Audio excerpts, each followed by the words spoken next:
On April 14, 1868, a plantation overseer named Nathaniel Grisham walked into the record room of Bellwood Estate in rural Wilkinson County, Mississippi, gathered every ledger, contract, and document spanning 23 years of operations, piled them in the center of the floor, and set them ablaze. By the time the smoke reached the main house, he had vanished into the pine forests bordering the property, never to be seen again. The fire consumed everything: birth records, death certificates, sales transactions, crop accounts, correspondence with neighboring plantations, and most disturbingly, a series of leather-bound journals that staff members later claimed documented things no Christian soul should witness. Local authorities investigated for 6 weeks, but every inquiry led to sealed lips and averted eyes. What was in those records that terrified a man so completely he would destroy the only proof of his own existence? Before we continue with the story of Nathaniel Grisham and the secrets buried in Bellwood Estate's ashes, make sure you're subscribed to Liturgy of Fear and hit that notification bell so you never miss stories like this. Drop a comment below telling us what state or city you're listening from. We love knowing where our audience is hearing these dark tales from. Now, let's uncover what drove a man to erase his past and disappear into history. The spring of 1868 found Mississippi in a state of profound transformation. The war had ended 3 years prior, but its scars remained visible in every burned barn, overgrown field, and hollow-eyed veteran wandering the roads. Bellwood Estate, located 15 miles southwest of Woodville near the Louisiana border, had once been among the region's most prosperous cotton plantations. 2,000 acres worked by more than 300 enslaved people. Now, under the new labor system imposed by Reconstruction, it limped along with a fraction of its former workforce, many of whom had stayed not out of loyalty, but because they had nowhere else to go. The plantation's owner, Colonel Marcus Bellew, had returned from the war missing his left arm and most of his fortune. His wife had died of fever during his absence, his 2 sons had fallen at Shiloh, and his creditors circled like vultures. The grand house with its white columns and sprawling verandas had begun to peel and sag. The slave quarters, now called workers' housing in the new parlance, remained occupied, but the chains that once bound people there had been replaced by economic necessity, and the simple fact that the surrounding countryside offered little better. Nathaniel Grisham had served as Bellwood's head overseer since 1845, making him one of the longest tenured in the county. At 52 years old, he was a lean, weather-worn man, with a face that seemed permanently set in an expression of cold assessment. Unlike many overseers who ruled through explosive violence, Grisham operated with calculated precision. He kept meticulous records of everything, every pound of cotton picked, every infraction committed, every punishment administered, every birth, every death. Workers spoke of him in hushed tones, not because he was cruel in the theatrical sense, but because his cruelty was systematic, documented, impossible to escape. After emancipation, Grisham had adapted with unsettling ease to the new order. While other overseers fled or drank themselves into obsolescence, he remained essential to Bellwood's operations. He negotiated labor contracts, managed the books, corresponded with merchants, and kept the estate functioning even as Colonel Bellew descended into melancholic isolation. If anything, Grisham's power had increased. He was now the practical master of Bellwood, though he never claimed the title. Among the workers, an elderly woman named Ruth Vance held a particular status. Born on the plantation in 1801, she had served in the main house for decades, first as a chambermaid, then as the colonel's wife's personal attendant. Now, 67 and bent with arthritis, she no longer worked the fields but helped in the kitchen and tended the small vegetable gardens. Ruth possessed a sharp memory and a sharper tongue, traits that had earned her both respect and wariness from her community. Another key figure was Thomas Hendricks, a freedman in his early 30s who had remained at Bellwood after emancipation to work as a carpenter and general handyman. Thomas could read and write, skills he had learned secretly during the war from a sympathetic Union soldier, and he had ambitions of eventually saving enough to purchase land of his own. He was methodical, observant, and possessed an acute sense of when something was wrong. In the weeks leading up to April 14th, several workers noticed changes in Nathaniel Grisham's behavior. He had always been a man of rigid routine, but now he seemed distracted, prone to standing motionless in the middle of tasks, as if listening to something only he could hear. He stopped eating meals with the other white staff members and began taking his food alone in the record room, surrounded by his ledgers and files. Dark circles appeared beneath his eyes. His hands, usually steady, developed a slight tremor. Thomas Hendricks first noticed Grisham's strange fixation on the records one evening in late March. He had been repairing a loose board on the office building's porch when he glanced through a window and saw the overseer sitting at his desk, surrounded by stacks of old ledgers. Grisham was methodically turning pages, his finger tracing down columns of entries, occasionally pausing to stare at particular passages with an expression Thomas couldn't quite read. Was it fear? Guilt? Horror? The lamplight cast long shadows across Grisham's face, and for a moment Thomas saw not the calculating administrator he had always known, but a man confronting something terrible in those careful notations. The atmosphere at Bellwood grew increasingly tense as April arrived. Colonel Bellew remained locked in his study most days, drinking imported whiskey and writing letters to relatives who never responded. The few remaining white staff members, a housekeeper, a groundskeeper, and 2 clerks, went about their duties with quiet resignation. The freedmen and women who had stayed worked their contracted hours and retreated to their cabins, where they spoke in low voices about the strange energy that seemed to permeate the estate. Ruth Vance told anyone who would listen that something was coming to account. She claimed she could smell it in the air, a scent like old paper burning slowly, barely perceptible but definitely there. Others dismissed this as an old woman's fancy, but Ruth had lived through too much to be easily dismissed. She had survived the plantation's harshest years, had seen children torn from mothers, husbands sold away from wives, had witnessed acts of casual cruelty so routine they barely registered as noteworthy. If Ruth said something was wrong, people paid attention, even if they didn't say so aloud. The last week of Grisham's presence at Bellwood was marked by increasingly erratic behavior. He was seen pacing the grounds at odd hours, sometimes in the middle of the night, carrying a lantern and a revolver. He stopped sleeping in his small house near the main estate and instead spent nights in the record room, barricading the door from the inside. When Thomas attempted to deliver some carpentry work reports, Grisham snapped at him to leave the papers outside and never, under any circumstances, to enter without explicit permission. On the morning of April 13th, Grisham emerged from the record room with his face ashen and his clothing rumpled. He walked directly to Colonel Bellew's study and remained inside for nearly 2 hours. Witnesses later reported hearing raised voices, though they couldn't make out specific words. When Grisham exited, the colonel called for whiskey and didn't emerge for the rest of the day. April 14, 1868, dawned clear and unseasonably warm. By mid-morning, the temperature had climbed into the high 80s, and the air hung heavy with the promise of afternoon thunderstorms. The workers at Bellwood went about their contracted labor, planting, repairing equipment, tending livestock, while the estate's peculiar tension continued to build like static before lightning.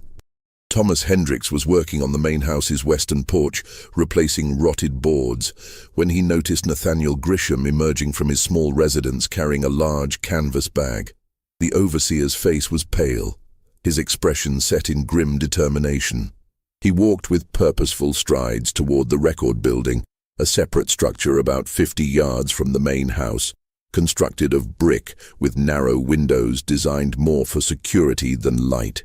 Grisham unlocked the record room door and entered, closing it firmly behind him. Thomas thought little of it at first. The overseer spent considerable time among his ledgers and files. But something about the man's demeanor, the rigid set of his shoulders, the way he had glanced around before entering as if checking whether anyone was watching, struck Thomas as unusual. An hour passed. Thomas continued his work, the rhythmic sound of his hammer marking time. Other workers moved about the grounds. The day proceeded with deceptive normalcy. Then Ruth Vance appeared on the main house's back steps, her head tilted as if sniffing the air. "You smell that?" she called to Thomas. He paused, setting down his hammer. At first he detected nothing unusual, but then it registered. A faint acrid scent, like burning paper. His eyes immediately went to the record building. No smoke was visible from his angle, but the smell was growing stronger. "Lord have mercy," Ruth whispered. "He's doing it." Thomas climbed down from the porch and started walking toward the record building. As he drew closer, he could see thin wisps of smoke seeping from beneath the door and through cracks around the window frames. The smell intensified, not just paper but leather and cloth, the distinctive odor of books and documents burning. He ran the final distance and pounded on the door. "Mr. Grisham, sir, there's a fire." No response came from inside, but Thomas could hear the crackling of flames. He pounded again, harder. "Mr. Grisham!" Other workers had noticed now. They began gathering, hesitant, uncertain, afraid to act, but unable to ignore what was happening. Someone ran to fetch water. Someone else went to alert the main house. Thomas tried the door. Locked. He moved to the nearest window and peered through the dusty glass. What he saw would stay with him for the rest of his life. The interior of the record room was filled with smoke, but through the haze, Thomas could make out a large fire burning in the center of the floor. Ledgers, papers, and bound journals were stacked around it, some already consumed by flames, others waiting their turn. And standing in the corner, silhouetted against the growing inferno, was Nathaniel Grisham, holding a leather-bound volume.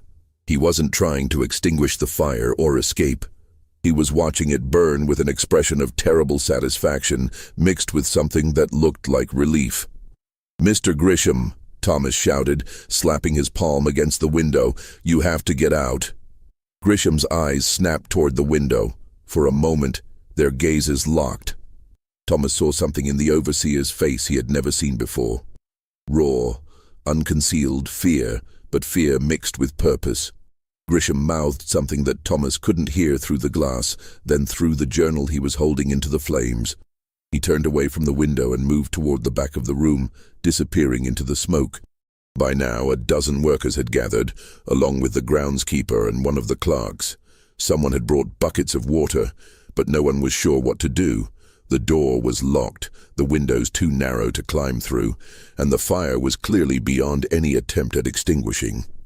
"Break down the door," the clerk shouted. Thomas and two other men found a heavy timber and used it as a battering ram. The door, solid oak with iron reinforcements, resisted their first attempts. The smoke was pouring out more thickly now, dark and choking. They rammed the door again.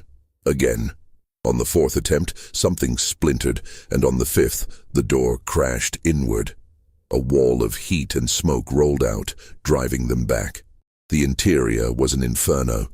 Flames covered most of the floor and were climbing the walls, consuming decades of carefully maintained records. The intense heat made it impossible to enter more than a few steps. "Grisham!" someone shouted into the burning room. "Grisham, are you in there?" No answer came except the roar of fire. It was then that Ruth Vance, who had been standing at a distance, called out, "He ain't in there. Look." She was pointing toward the woods beyond the record building. Others turned to look. At the tree line, barely visible among the pines and oaks, was a figure moving quickly away from the estate. Even at that distance, the lean build and purposeful stride were recognizable as Nathaniel Grisham's. Someone began running after him, but the figure had already vanished into the dense forest. By the time several men reached the trees, there was no trace of which direction he had gone. Behind them, the record building was now fully engulfed.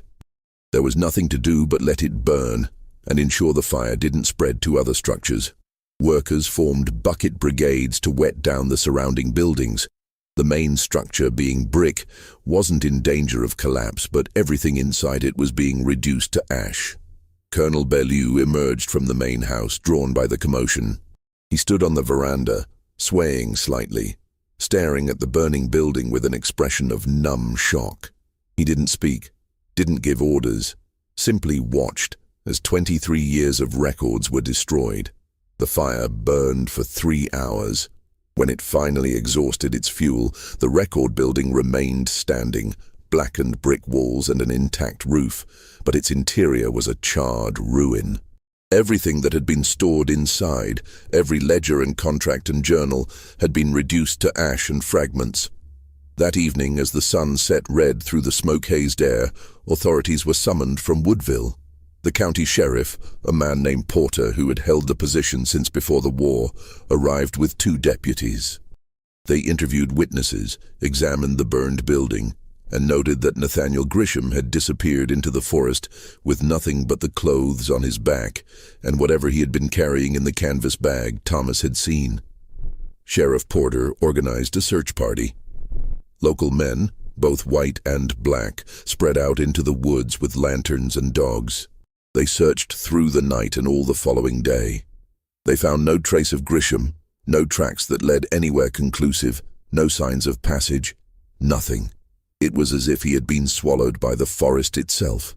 The search continued for a week, expanding outward in widening circles. Inquiries were sent to neighboring counties, to towns along major routes, to river crossings. Descriptions of Grisham were posted. A reward was offered for information. Nothing came of any of it. On April 22nd, Sheriff Porter officially declared Nathaniel Grisham a fugitive, wanted for destruction of property and abandonment of contracted duties. But even Porter seemed to sense that finding the man was unlikely. In his official report, he noted, "Subject displayed signs of mental disturbance in the days preceding the incident. Motive for destruction of records remains unclear. Without the documents themselves, which subject deliberately and thoroughly destroyed, we cannot determine what information they contained that drove him to such desperate action." In the weeks following Grisham's disappearance, Bellwood Estate fell into a state of liminal existence. The colonel withdrew even further into his bottles and melancholy. The few remaining white staff members, spooked by the inexplicable violence of what had happened, began seeking positions elsewhere. The freedmen and women who had stayed under labor contracts found themselves in an odd position, still working, still being paid, when the colonel remembered, but without clear oversight or structure. Thomas Hendricks found himself taking on more responsibilities by default. Someone needed to organize work schedules, coordinate with merchants, keep basic accounts.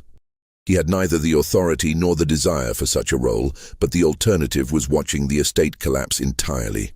So he kept makeshift records, noting crop plantings and equipment repairs in a simple ledger he purchased with his own money from a Woodville general store. Ruth Vance, meanwhile, appointed herself the keeper of unofficial memory. With the estate's formal records destroyed, she began telling stories. Not the sanitized histories that had appeared in Grisham's ledgers, but the human truths that had happened alongside and beneath those official accounts. She told of a woman named Sarah, who had been sold to a plantation in Alabama after her owner discovered she could read. She spoke of twin brothers separated at age 8, one kept at Bellwood, the other sent to a New Orleans auction house. She described a man called Abraham who had tried to escape to Union lines during the war and had been tracked down by dogs and dragged back. What Grisham's punishment had been, Ruth said only that Abraham was never the same after, and had died of pneumonia the following winter. These stories circulated through the remaining community, whispered on porches in the evening, shared in the small church building where workers gathered on Sundays. A question began to take shape in these conversations. What exactly had been in those records that Grisham burned? The official answer, plantation operations, contracts, crop accounts, seemed insufficient. Those were the kind of documents you might hide or destroy to cover financial malfeasance, perhaps. But men didn't burn their own futures and flee into the wilderness over ordinary theft or embezzlement. No, what Grisham had destroyed must have been something else. Something terrible enough that its revelation would have been worse than exile and poverty. Thomas Hendricks developed his own theory, though he shared it with few people. During his carpentry work, he had occasionally seen fragments of Grisham's record-keeping system. The overseer hadn't just noted the obvious facts, crop yields, worker assignments, but had maintained elaborate cross-referenced journals documenting everything: who had resisted work, who had attempted escape, who had broken tools, who had spoken back. More disturbing, Grisham had recorded punishments in clinical detail, not just that a person had been whipped, but how many lashes, with what instrument, which doctor had treated the wounds afterward, how long until the person could return to work. What Thomas suspected, though he couldn't prove, was that Grisham's records had been so comprehensive that they would have served as evidence in legal proceedings. Under the new Reconstruction laws, there were ongoing attempts to prosecute former slaveholders and overseers for specific acts of cruelty. Most such prosecutions failed due to lack of documentation, witness intimidation, or simple judicial reluctance. But if a detailed record existed, meticulously maintained by the perpetrator himself, Thomas kept this theory quiet. The Reconstruction period was precarious. Federal troops had withdrawn from most of Mississippi by 1868, and the old power structures were reasserting themselves. Talking too openly about prosecuting white men for how they had treated the enslaved could get you killed. But he did share his thoughts with one person: Ruth Vance. The old woman listened, nodded slowly, then said, "You're half right. But it wasn't just what he'd done. It was what the colonel ordered, what the visiting owners done when they came through, what the doctors did." Grisham wrote it all down. Every death, every sale, every... She paused, her face hardening. Every child that got took, every woman that disappeared for a while and came back different. He had it all written down, dates and names and details. But why would he do that? Thomas asked. Why keep such dangerous records? Ruth's expression was bitter. Because that's who he was. A man who believed in order and systems. He thought if you write something down proper, in neat columns with good handwriting, it stops being evil and becomes just business. She spat the last word like a curse. But something changed. Don't know what. Maybe he finally saw what all those neat columns added up to. Maybe someone was going to use those records against him. Maybe he just couldn't live with it no more. Whatever it was, he chose to burn 23 years of horror rather than let the world see what he'd done. As spring turned to summer, strange reports began reaching Bellwood from the surrounding area. A shopkeeper in Woodville claimed a man matching Grisham's description had come into his store shortly after the disappearance, purchased supplies, and paid with a handful of old coins before leaving without a word. A farmer in adjacent Franklin County reported seeing someone matching Grisham's build camping deep in the woods. But when the farmer approached, the figure had fled. A riverboat captain swore he had given passage to a man who resembled Grisham, ferrying him across the Mississippi into Louisiana, though he couldn't be certain. None of these sightings led anywhere. If they were genuine, Grisham was moving randomly, staying nowhere long enough to be caught. More likely they were misidentifications, people seeing what they expected to see, or perhaps even deliberate lies told by those sympathetic to Grisham's flight. Sheriff Porter made one more serious attempt to find the missing overseer in June 1868. Acting on a tip that Grisham had family in Kentucky, he sent inquiries to sheriffs in Paducah, Louisville, and Lexington. All reported no sign of the fugitive. Porter also checked with federal authorities, thinking Grisham might try to leave the country entirely. Again, nothing. By late summer, active pursuit had essentially ceased. Grisham had successfully vanished, and there were more pressing concerns. Reconstruction politics, resurgent violence from groups like the Ku Klux Klan, economic struggles. One vanished overseer, however mysterious his exit, couldn't compete for attention. At Bellwood, the estate continued its slow decline. Colonel Bellow died in September 1868, found in his study with an empty laudanum bottle. His debts exceeded his assets, and the property entered legal limbo. Most of the workers left, finding employment elsewhere or heading north. Within a year, Bellwood was abandoned, its buildings left to the elements and the slow reclamation of nature. Just when we thought we'd seen it all, the mystery deepened. If this story is giving you chills, share this video with a friend who loves dark historical mysteries, hit that like button to support our content, and don't forget to subscribe so you never miss stories like this. The truth about what happened at Bellwood Estate is far stranger than anyone could have imagined. Thomas Hendricks left Bellwood in October 1868 and moved to Natchez, where he found work as a carpenter. He tried to put the strange events behind him, to focus on building a new life in the uncertain Reconstruction period. But the mystery of Nathaniel Grisham's desperate act continued to trouble him. What could drive a man to destroy his life's work so completely? The answer began to emerge in an unexpected way. In March 1869, nearly a year after Grisham's disappearance, Thomas was working on renovating a merchant's house in Natchez when he overheard a conversation that made his blood run cold. Two men, lawyers by their dress and manner, were discussing a legal case over whiskey in an adjacent room.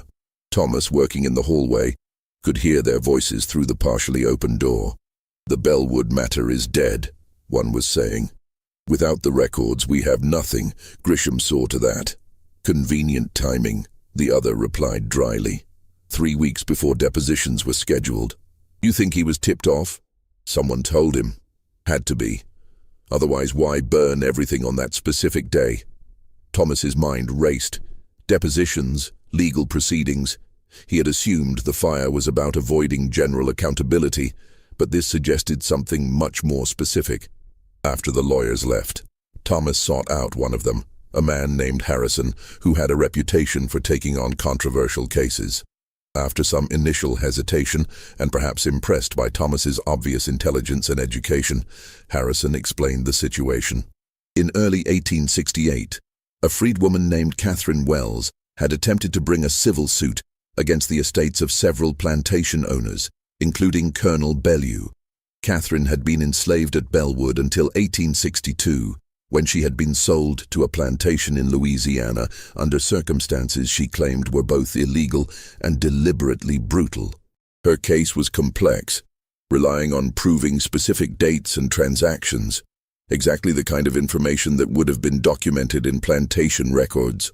More significantly, Catherine's case was being watched by federal attorneys as a potential test case. If successful, it could open the door for hundreds of similar suits across the South, each demanding compensation or justice for specific, documented acts of cruelty during the slavery period. Depositions had been scheduled for early May 1868. Subpoenas had been prepared for plantation records from Bellwood and 3 other estates. The legal proceedings had been kept relatively quiet, both to avoid intimidating witnesses and to prevent potential destruction of evidence. But somehow, Nathaniel Grisham had learned about it, and on April 14th, 3 weeks before those records would have been legally compelled for review, he had destroyed them all. "Do you know what happened to Catherine Wells?" Thomas asked Harrison. "Her case." Harrison's expression darkened. "Without the Bellwood records, it collapsed. She had testimony, of course, but testimony against documented proof is worth very little, especially when that testimony comes from a freedwoman and challenges the word of white plantation families." The case was dismissed in June. Thomas felt something cold settle in his chest. The pieces were falling into place. Grisham hadn't been fleeing his own guilt, or not only his own guilt. He had been protecting an entire system, destroying evidence that could have provided legal accountability for decades of systematic brutality. "There's more," Harrison continued, lowering his voice. "Catherine Wells died in December, officially consumption, but she was healthy as a horse when I deposed her in March. Draw your own conclusions." Thomas left that conversation shaken. He had thought he understood the brutality of the slavery system, having lived through it himself. But this revealed a different dimension, the deliberate, calculated effort to erase evidence, to ensure that history would be written without inconvenient documentation. He began asking careful questions among the freedmen community in Natchez, seeking others who had been at Bellwood or knew about Catherine Wells's case. What he discovered was a network of intimidation and silence. Multiple potential witnesses had received threatening visits. One man who had agreed to testify had his house burned down. Another had been beaten so severely he lost the use of one eye. And at the center of it all, someone had warned Grisham in time to destroy the records before they could be subpoenaed. Thomas managed to track down two other people who had been enslaved at Bellwood, a man named Joshua and a woman named Violet. Both had left the plantation after emancipation and were reluctant to talk, but eventually they shared their memories. Joshua remembered seeing Grisham with visitors in the weeks before the fire. White men, well-dressed, came in a fancy carriage, he said. They met with Grisham in the record room, stayed for hours. After they left, that's when he started acting strange. Violet recalled something else. There was a woman came around maybe 2 weeks before he burned everything. She was asking questions, talking to folks who'd work in the main house. Ruth Vance met with her. I think that was the lawyer lady, the one helping Catherine Wells. Thomas pieced together a timeline. Catherine Wells's attorney had visited Bellwood in late March or early April, gathering information and identifying potential witnesses. Word of this had reached certain powerful individuals, plantation owners, politicians, men with much to lose if records documented their crimes. They had alerted Grisham, either directly or through intermediaries. Perhaps they had even ordered him to destroy the records. And Grisham, faced with the choice of preserving his meticulous documentation or protecting himself and others from legal consequences, had chosen fire. But there was another possibility, one that Thomas found both more hopeful and more tragic. Perhaps Grisham had been told to hide or protect the records, but instead, overcome by some crisis of conscience, he had destroyed them completely and fled. This would explain the desperate quality of his actions, the way he had stood among the flames watching everything burn. It wasn't the behavior of a man following orders. It was the behavior of a man making a terrible final choice.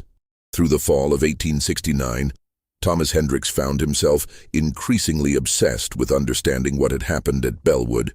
It wasn't healthy. He knew that, but he couldn't let it rest. The idea that such calculated erasure of history could succeed, that powerful men could order the destruction of evidence and face no consequences, ate at him. He began traveling on weekends, using what little money he had saved to visit counties throughout southern Mississippi and eastern Louisiana. He was looking for Nathaniel Grisham, though he wasn't entirely sure what he would do if he found the man. Confront him? Turn him in? Simply ask why? In October 1869, he got his first real lead. A sharecropper in Tensas Parish, Louisiana, mentioned that a man matching Grisham's description had been seen working as a day laborer on a remote farm near Lake St. Joseph. The description was specific: lean build, weathered face, around 50 years old, but notably silent, never speaking unless absolutely necessary, and with hands that trembled constantly. Thomas made the journey, a 2-day trip by riverboat and on foot. The farm was isolated, accessible only by a rough track through dense woodland. When he arrived, the owner, a French-speaking Creole farmer named Arsenault, was immediately suspicious of a black man asking questions. But Thomas had learned to navigate such situations. He presented himself as looking for work, asked about labor opportunities, mentioned casually that he'd heard there was another carpenter working in the area. Slowly, Arsenault relaxed. Yes, there had been a man, quiet fellow, had worked for about 3 weeks doing repairs on barns and fences. Good work, precise. But he had left suddenly, just walked off one morning without collecting his wages. Did he say where he was going? Thomas asked. Arsenault shook his head. Never said much of anything. But the night before he left, I heard him in the barn where he slept. Sounded like crying, maybe, or praying. Something broken in that man. Thomas thanked Arsenault and prepared to leave, but then thought to ask one more question. Did he have anything with him? Any belongings? Just a canvas bag, Arsenault replied. Kept it with him always, even when working. Wouldn't let it out of his sight. The canvas bag. The same one Thomas had seen Grisham carrying on April 14th, the morning of the fire. Whatever was in that bag, Grisham had considered it important enough to save while destroying everything else. The trail went cold again after that. Thomas heard occasional rumors over the following months.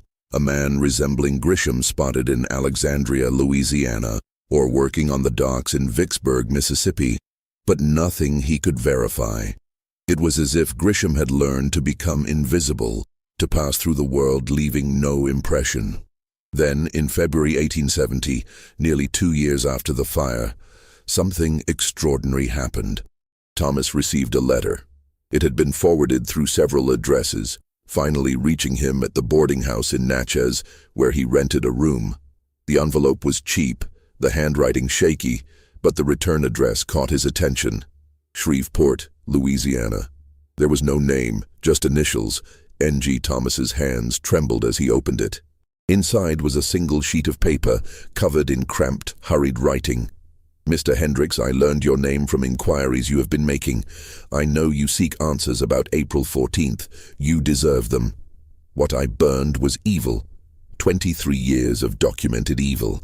Every cruelty, every injustice, every crime recorded in neat columns as if that made them acceptable. I kept those records because I was ordered to, because that was my duty, because I believed that order and precision were virtues in themselves. I was wrong. 3 weeks before I burned it all, I was visited by men representing interests beyond Bellwood. They informed me that Catherine Wells was bringing suit, that records would be subpoenaed, that other cases would follow. They told me to protect the records, to hide them, to be prepared to testify that they had been accidentally destroyed in some previous incident. Instead, I read them. I spent 3 days and nights reading every page of every ledger, every journal, every document. I had kept these records for years without truly comprehending what they documented. Numbers and dates and clinical descriptions had insulated me from the reality.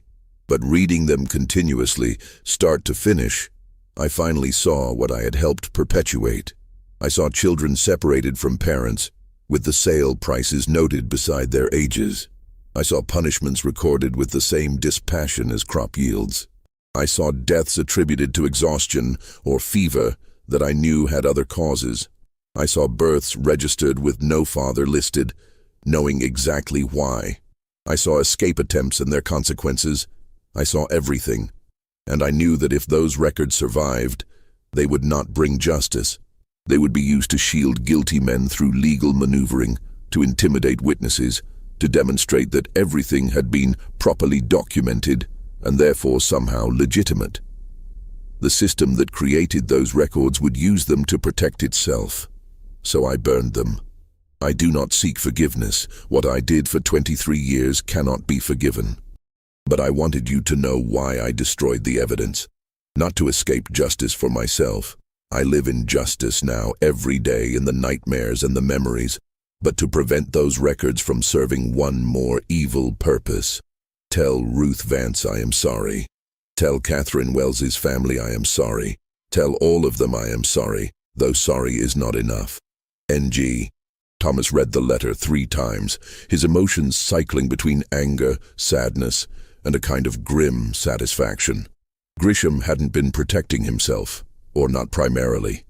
He had made a terrible calculus, that no records were better than records that could be weaponized by those who had committed the crimes documented within them. But there was something else in the letter, something that suggested Grisham's understanding was still incomplete. He had destroyed the records to prevent them from being misused, but in doing so, he had also erased evidence that might have supported some claims for justice. His final act had been just as controlling, just as paternalistic, as his years of record-keeping. He had decided what was best, had taken away even the possibility of using those records for accountability. Thomas folded the letter carefully and placed it in his own journal.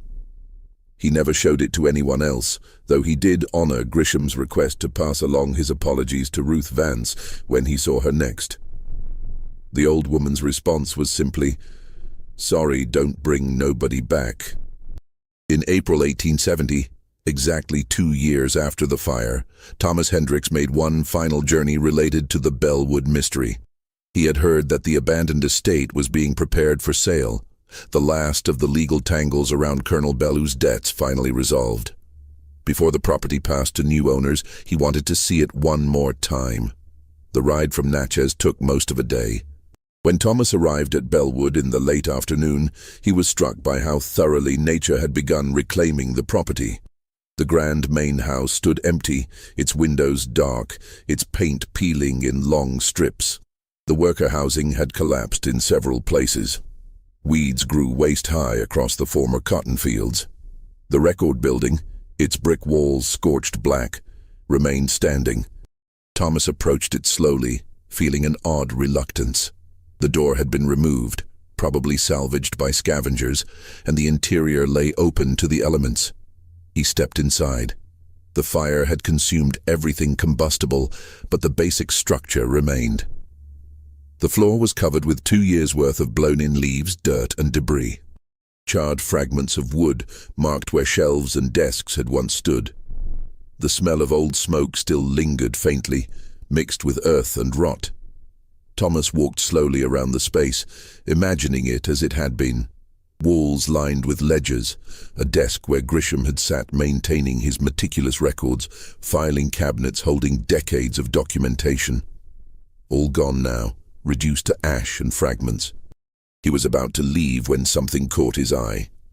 In the far corner, partially buried under accumulated debris, was a piece of metal. Thomas knelt and brushed away the dirt. It was a metal document box, its paint scorched black, but its structure intact. Such boxes were used to store particularly important papers. His heart pounding, Thomas pried open the warped lid. Inside, remarkably preserved, were 3 documents. They hadn't burned completely. The metal box had protected them, though their edges were charred, and some of the writing was obscured by smoke damage. But significant portions were still legible. The first document was a contract of sale, dated March 1861. It documented the sale of a woman named Catherine and her 2 children, a boy aged 5 and a girl aged 3, to a plantation in Louisiana. The sale price was itemized. The conditions were noted. Family to be kept together. But there was another notation in the margin, added later in different ink. Per Colin Bellow's instruction, children retained at Bellwood. Woman transferred alone, informed children died of fever. Thomas felt sick. Catherine Wells, the woman whose legal case had triggered the events leading to the fire. The lie about her children, documented in Grisham's own hand. The second document was a medical log from the plantation doctor, covering 1857 to 1859. It listed treatments provided to workers, causes of death, births recorded. The deaths far outnumbered the births. Causes listed included exhaustion from labor, fever from exposure, injuries during punishment. One entry read, child approx 6 months died of neglect. Mother punished for inattention during work hours. The third document was personal correspondence, a letter from Colonel Bellew to another plantation owner, dated 1863. It discussed the war, complaints about the peculiar institution being threatened, strategies for hiding assets and maintaining control even if the Confederacy fell. The casual cruelty in the language was breathtaking. Thomas carefully removed the 3 documents from the metal box. These fragments, these few survivors of Grisham's fire, were evidence. Partial, incomplete, but real. He stood there in the burned-out record room for a long time, holding those scorched papers, considering what to do. The legal case that had prompted the fire was long over. Catherine Wells was dead. The people who might have used these documents to seek justice had mostly given up or moved on. But the documents were truth. They were proof. And perhaps that mattered on its own terms. Thomas made his decision. He would preserve these fragments. He would place them where they could be found by anyone who cared to look, anyone who wanted to understand what had really happened at Bellwood and places like it. He would not let the fire complete its work of erasure. As he turned to leave the ruined building, Thomas noticed something else. Scratched into the smoke-blackened brick wall near where the metal box had been found, almost invisible unless you knew to look for it. Words, carved shallow but deliberately. God, forgive what I have documented. Grisham's last message, left before he set the fire. Not a justification, not an excuse, just a plea. Thomas traced his fingers over the carved words, feeling their rough edges. Then he gathered the documents, placed them carefully in his leather satchel, and left Bellwood Estate for the last time. Thomas Hendricks delivered the 3 recovered documents to Harrison, the attorney who had been working on Catherine Wells's case. Though the suit itself was long closed, Harrison agreed to keep the documents as part of his files, creating an official record of their existence. He also helped Thomas write an affidavit describing how and where they had been found.